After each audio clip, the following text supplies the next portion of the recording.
today to do my movie review that is paired with the manga reviews I released last week for Your Name.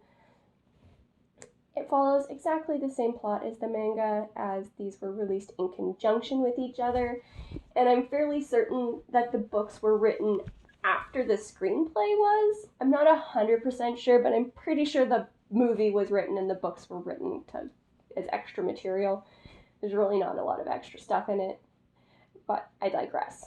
You follow Taki and Mitsuha, two high schoolers who I believe are in their final years, and it's very slice of life. You follow them in their lives, you follow them when they switch bodies and are in the other's life, and it's just a cute romance with a little bit of magic. I watched it because my husband and one of his very close friends recommended it. They watched it in theater when it came out 5 years ago, and my husband at the very least has wanted me to watch it since then. So on one of our anime nights, we took a break from watching a series we were watching and we watched this movie, and I basically spent the entire evening in tears, but like really good tears. So with that out of the way, I'm going to jump into my likes and dislikes. I loved the animation style. There was something about it in terms of like the color palette, the lining, just overall it had the very gentle feel that I really enjoy, and it reminded me very strongly of Studio Ghibli because of this.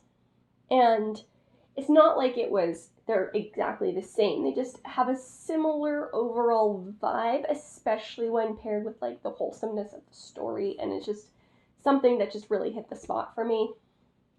My second positive here is the pacing, which is different from the books. And even though the pacing was like the same between the two, the pacing worked so much better in the movie, just being a little bit slower, and as you became more familiar with the situation, it sped up, and it just translated into an animation better than it did into panels in a manga. My third positive is the same as in the books, and that's that I loved seeing Taki and Mitsuha kind of interact, and the way they chose to interact because of how everything was set up for them. Just like they couldn't interact face to face, so they were leaving kind of summaries of their days of when they body switched. And just like, I just loved following both points of view and seeing how the other impacted the other's life. It was just a really, really charming situation. It was just handled really well. However, now I'm going to get into some negatives. My first negative is the dialogue. I can't say it's the worst dialogue I've ever heard, because I have heard some terrible dialogue.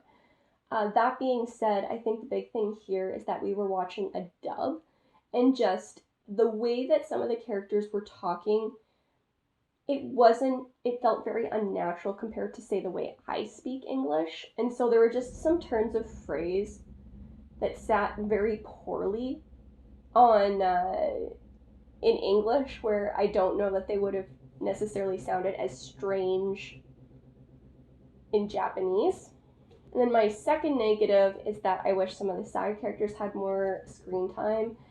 Specifically, I want to talk about the grandma. In the books, I felt like the sister played a little bit bigger of a role just in how everything was framed, but in the movie, I think the grandma would have been a better choice, just because she seemed to understand a little bit of what was going on with Mitsuha and Taki, and it just would have been really nice to have a couple conversations with her just to get a little bit more context.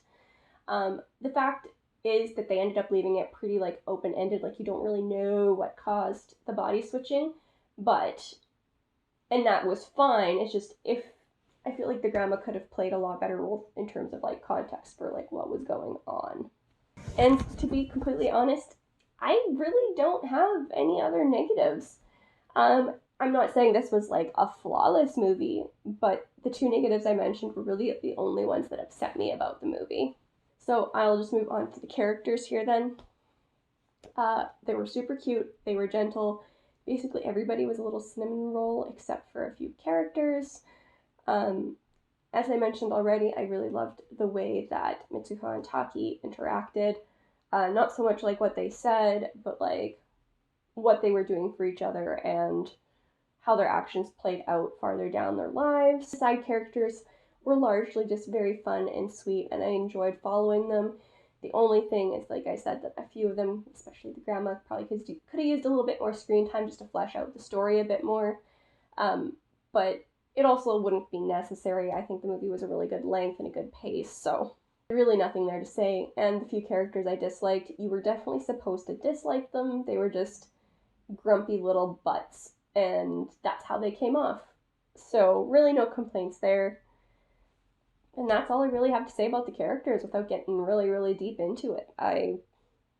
They suited the rest of the story. They were just very sweet and gentle. And so now I'm going to jump into my wrap up. I'm going to do book to movie. It's 5 out of 5 stars for me. But it's also like a bit unfair to try to like say that it deserves the 5 out of 5, but I'm pretty sure that the light novels or the manga books were written specifically with the intent to be released in conjunction with the movie. Like, it's not like they're taking a full book and trying to make a movie out of it. They made 3 manga novels out of the screenplay. So they didn't change I don't think they changed anything. Like, nothing comes to mind that they changed between the manga and the movie. There were certain things like the pacing that suited the movie better than the book, but they didn't change it. It had the same story progression, and things happened in the same order. So like, it was just very consistent, and they followed it to the T, which was great. But like I said, just because of how these things were released, I don't know if it's necessarily fair to rate it. But they did a good job with it regardless. Book to movie or movie to book. So, I mean, I don't know, man, like, 5 out of 5. And then as a movie unto itself, I'm actually going to give this a 4.5 out of 5. The big thing here is that the dialogue was rough, and I think a lot of that had to do that I wasn't watching it in Japanese, because I do not speak Japanese. I was watching the English dub, and I think that even if I had watched Japanese with English subtitles, it would have felt very similarly, just because the translation wasn't necessarily natural to the way I personally speak English. There were certain phrases that were just very stiff or formal or like nonsense, just because it was translated from another language. And I understand that, but it impacted my enjoyment of the movie because that difference existed. The animation was very lovely and gentle. I really liked it. I thought that they did a very good job, both with the movement and just with the colors and just the general, like I said, it just felt very gentle and I liked it.